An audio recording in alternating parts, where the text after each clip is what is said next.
Arugula and Arugula once again. What's up, 23% Nation? This is your man, Coach D. Today I'm back with vegetable of the day, the one and only arugula. So maybe you think it's lettuce, maybe you think it's spinach, maybe you love it, maybe you've never seen it before, maybe you've never heard of it before. Well, whatever the case may be, please listen and watch on. Why? Because we're about to dive just a little deeper into the wonderful world of arugula. All right, first up, a little bit of background information. Arugula is a leafy green and a member of the Brassica family of cruciferous vegetables. Arugula is also sometimes called Italian cress, rucola, and salad rocket, or maybe even just rocket. Now, for those of us who are wondering what in the world does arugula look like, well, take a look at the picture. As you can see, it is obviously green. All right. The leaves aren't all that long, although they're probably going to be maybe anywhere from 2 to maybe 3 inches in length. And so, yes, it does resemble spinach. It does resemble lettuce and probably some other herbal greens that you've seen before. So there we have it, guys. Just a little bit of background information about the one and only arugula. All right, now it's time for a few fun facts. So a lot of us may be wondering, is arugula a lettuce? And the answer is yes, it is. Now you may also be wondering, how in the world should I purchase arugula, right? How to buy it? Well, here we go. Look for greens that aren't wilted or spotted in color. Since it tends to be a delicate vegetable, try consuming it within a few days of buying it. That's right, guys. So when you purchase this from the store or a farmer's market, then please be ready to use it, or shall I say eat it, the moment you get it home. Also, as a member of the Brassica family of cruciferous vegetables, arugula is related to vegetables like broccoli, bok choy, cabbage, kale, and Swiss chard. Now, take a look at the picture. As you can see, we have images of broccoli, cabbage, Brussels sprouts, and cauliflower. How nice. So, if you want to know more fun facts, please stay tuned. See, more fun facts. An interesting fact about this leafy green you might not be aware of is it was once believed to be a natural aphrodisiac food by the ancient Egyptians and Romans. Interesting, who knew?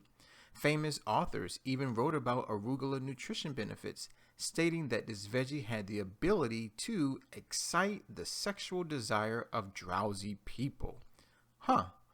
Thousands of years ago, Romans found that those who ate it more frequently often experienced better health and were more sexually energized. Perhaps because this vegetable helps improve circulation, blocks toxic environmental effects that can lower libido, and has stimulating, energizing qualities. So, there we have it, ladies and gentlemen. If you're looking to mix a little bit of love with your food, then arugula is definitely the way to go. All right, now it's time for the not so fun facts.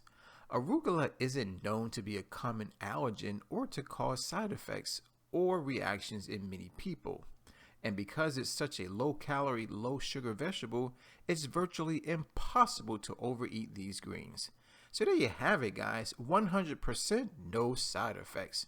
So believe it or not, there is no not so good news. It's all good news. All right, now it's time to dive into the 520 rule. Ladies and gentlemen, when we talk about the 520 rule, really what we're talking about are food labels. That's right, guys, food labels. Basically, the 520 rule helps us to understand and read food labels. Ultimately, it's a guide. It's a guide that lets us know whether or not a food or beverage item is a good source or not a good source of any particular nutrient.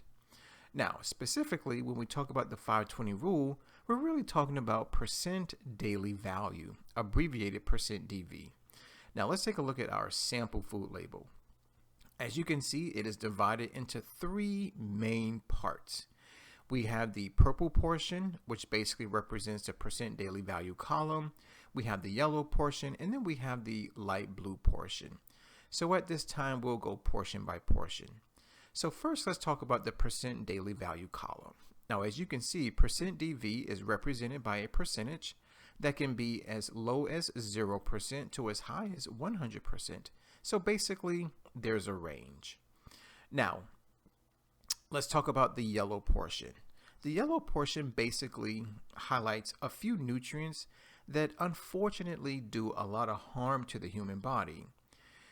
It causes disease, illness, and sickness. So when it comes to saturated fat, trans fats, cholesterol, and sodium, you really want to make sure that the percent DV for these particular nutrients are as close to 0% as possible. Now, when we talk about the blue nutrients, such as dietary fiber, vitamin A, vitamin C, calcium, and iron, well, these nutrients do just the opposite of the yellow nutrients. Rather than promote disease, they promote wellness and health within the body temple. So if anything, you want to make sure that whatever you're eating or drinking, that the percent DVs for these nutrients are as close to 100% as possible. Now, let's dive just a little deeper into the 520 rule. Ladies and gentlemen, if the food or beverage item that you're consuming offers anywhere from 0% to 9% DV, then that food or beverage item is considered not a good source of that particular nutrient. Next, if the food or beverage item offers anywhere from 10% to 19% DV, then that food or beverage item is considered a good source of that particular nutrient. And lastly, if the food or beverage item that we're consuming offers 20% DV or greater, then that food or beverage item is considered an excellent source of that particular nutrient.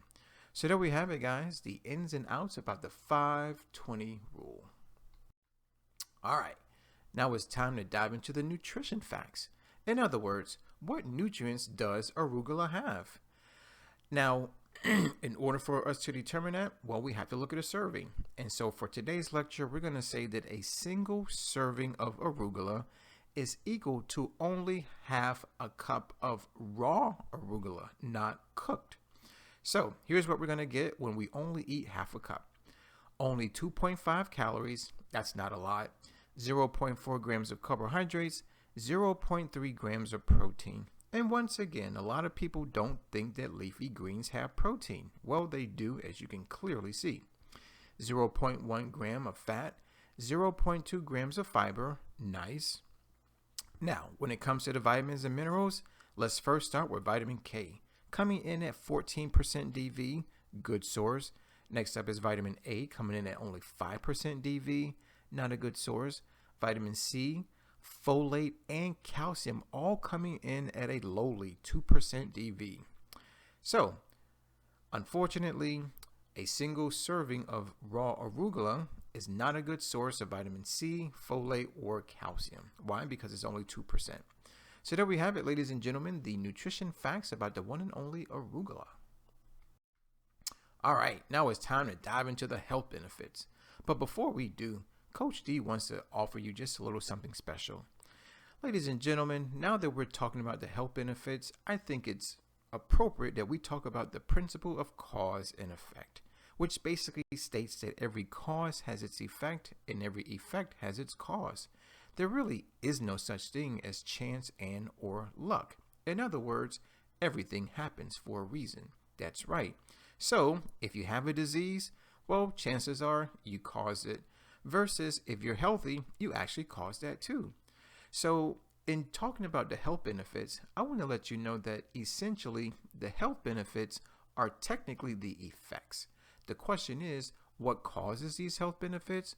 Well, we can say the phytonutrients that are in the plants, or we can simply use the word medicine. That's right. So whenever we eat plant foods, we're technically putting medicine in our bodies that then yield health benefits. So what I want to do now is go through these health benefits, but then I also want to state which phytonutrient is responsible, right? So benefit number 1, arugula helps fight cancer. Amazing. So the question is, which phytonutrient is responsible? Well, I want you to say hello to 3 of them. The first one is entitled glucosinolates, sulforaphane, and erucin. That's right, guys. Those are the top 3. Benefit number 2, protects eye health. So the question is, which phytonutrients or which medicines are responsible? Well, say hello to beta carotene, lutein, and zeaxanthin. Number 3, improves heart health. What's responsible? Well, say hello to potassium and magnesium. Number 4, maintains strong bones.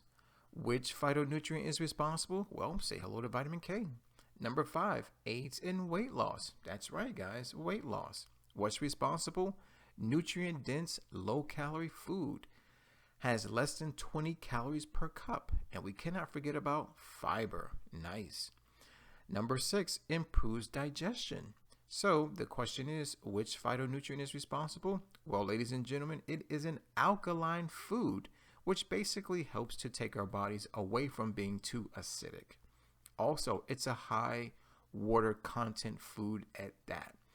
So here's what you got to understand, is that whenever you come across a plant food that's very high in water, well, that simply means it is going to be very low in calories. Number 7, helps prevent diabetes. Excellent. So the question is, what does that? Well, plant extracts contained from the seeds. That's right.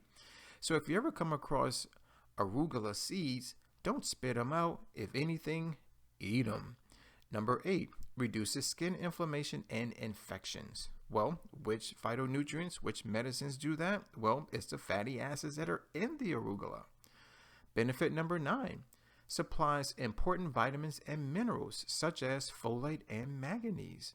And number 10, may act as a natural aphrodisiac. That's right, guys. So if your activity in the bedroom is a little low, then you probably want to start eating some arugula. That's right. So the question is, which medicines in arugula help do that? Well, it's the trace minerals and, of course, the antioxidants. So there we have it, ladies and gentlemen, the health benefits of arugula. All right, now it's time to talk about food. Yes, plant foods at that. So at this point, we're going to visit our website for everything vegan. Say hello to forksoverknives.com. By the way, there is a movie, and I highly suggest you watch the movie. Why? Because it's really good. Now, as usual, I went to the website, forksoverknives.com, did a little bit of research, and look at what I found. 2 amazing vegan arugula recipes that I want to share with you.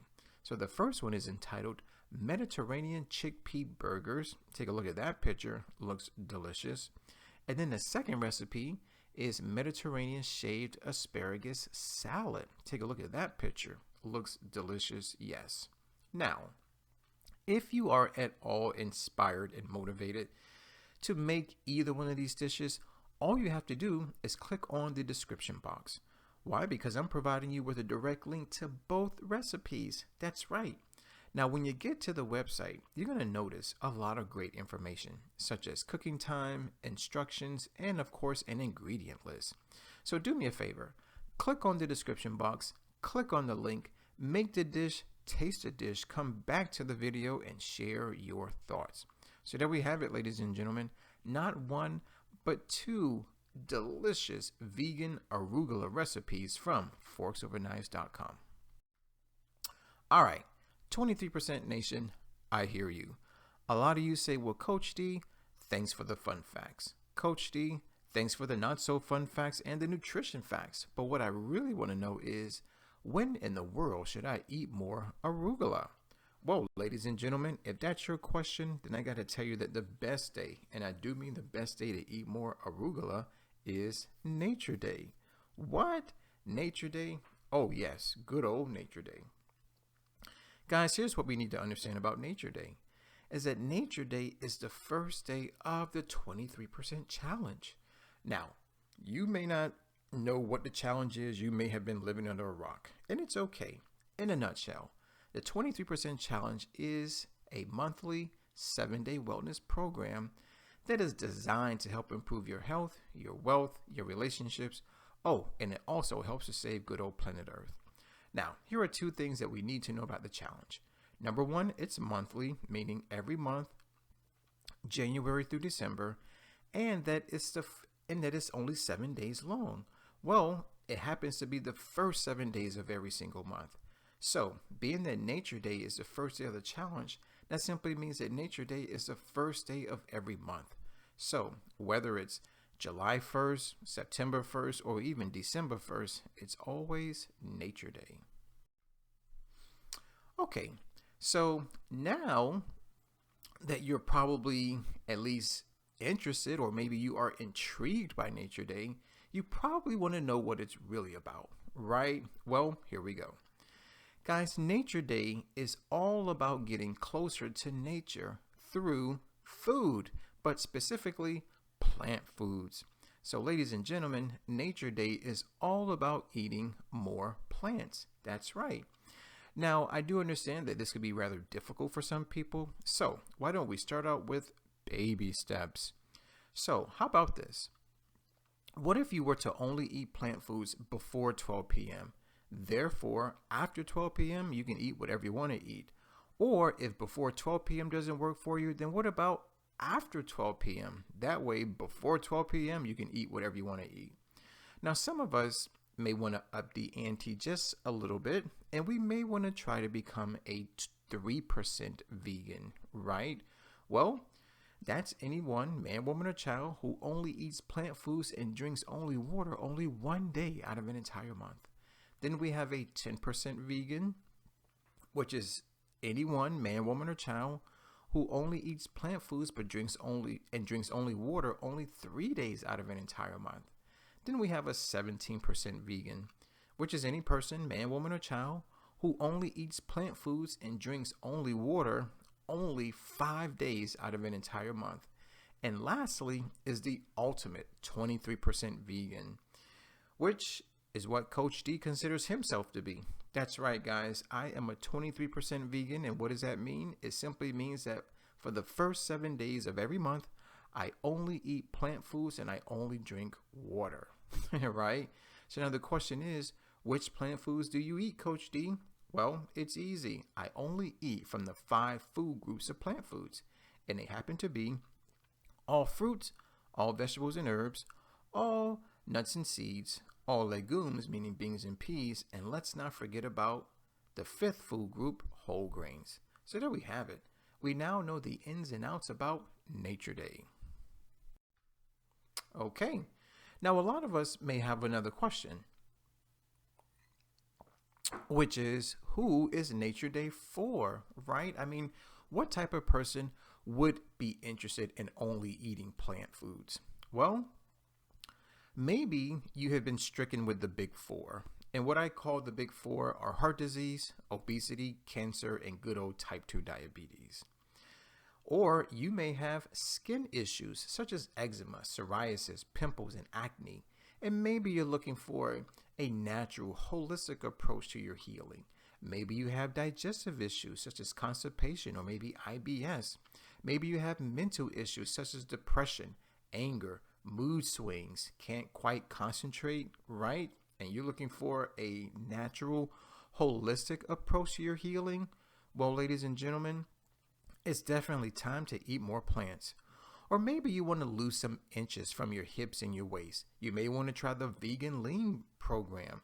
Or maybe you want to add on a little bit of muscle. So now you want to try the vegan bulk program. Or maybe you're just trying to transition from the standard American diet to a more whole food plant-based diet. It's easy. Eat more plants. Or maybe you're just in the mood to eat more plants. Well, then Nature Day is definitely for you. So there you have it, guys. We now know exactly who Nature Day is for. All right, it's time for Coach D's tips. Why? Because I want you to have a successful Nature Day. Number 1, go to your local grocery store. Now, when you get there, you're going to go to 3 places. Number 1 is the produce section. Number 2 is the freezer aisle. And number 3 is a canned good aisle. Now, the question is, why would I go to those 3 places? Well, you want to go to the produce section because that's where you're going to find all of your fresh plant foods. You want to go to the freezer aisle because that's where you're going to find all of your frozen plant foods. And you want to go to the canned good aisle. Why? Because that's where you're going to find all of your canned plant foods. Now that brings up another question. Which way is the best? Fresh, frozen, or canned? Well, if I gotta be honest, fresh is going to be number 1. Frozen is going to be a very close number 2. And all the way in the back is can at number 3. Why is can number 3? Because unfortunately, those plant foods have more toxins than they do nutrients. That's right, guys. Lots of additives, lots of sweeteners, and lots of dyes. So please be careful of canned plant foods. Tip number 2, go to the prepared dishes section. Now, once you're done with the canned good aisle, the freezer aisle, and the produce section, walk on over to the prepared dishes section. Talk to the person behind the counter and ask them if they have any vegan, not vegetarian options. If they do, then ask for a quick sample. Don't worry, it's free. And if you like it, either get yourself a whole pound, maybe 2 pounds, or maybe even 3 pounds if you really like it. Tip number 3, go visit your local farmer's market.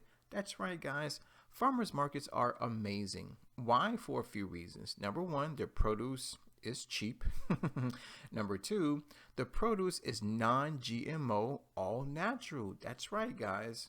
If you're looking for organic plant foods, they're going to be there. So here's the good thing about farmers markets is that they only cater to the non-GMO organic plant food market. So if you prefer organic non-GMO plant foods, then farmers markets are the way to go. Tip number 4, go visit your local vegan restaurant. Now, vegan restaurants are amazing. Why? Because not only do they hire vegan chefs, but the chefs also know which plant foods to cook together to yield the most nutritious, delicious dishes. And tip number 5 is to get a subscription to a vegan meal prep company. Now, why would you do this? Well, this is for the people who don't have time to cook plant foods, for people who don't know how to cook plant foods, or people who just don't want to cook plant foods. I say let somebody else do the cooking and you do the eating, right? So here's how you set it up. Give them a call, get the subscription. They make the food, they deliver the food, you eat the food. It's just that easy. So there you have it, ladies and gentlemen. 5 amazing tips to help make your nature day successful. All right, it's time for our question of the day, and it comes from yours truly and the rest of the 23% nation.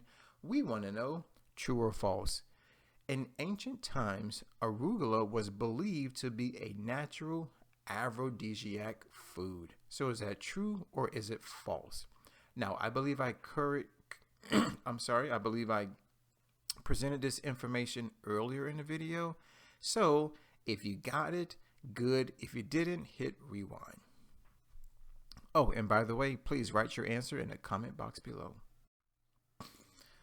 Ladies and gentlemen, I want to thank you for watching. I definitely want to thank you for listening. As always, let's eat well, feel well, think well, do well, be well. Now, before I sign out, I got to ask you to please subscribe, share, like, and definitely leave me a comment. And don't forget to use our 3-word mantra. It's #EatMorePlants. As stated earlier, my name is Coach D. Always remember to take care, God bless, and never ever forget that Coach D loves you.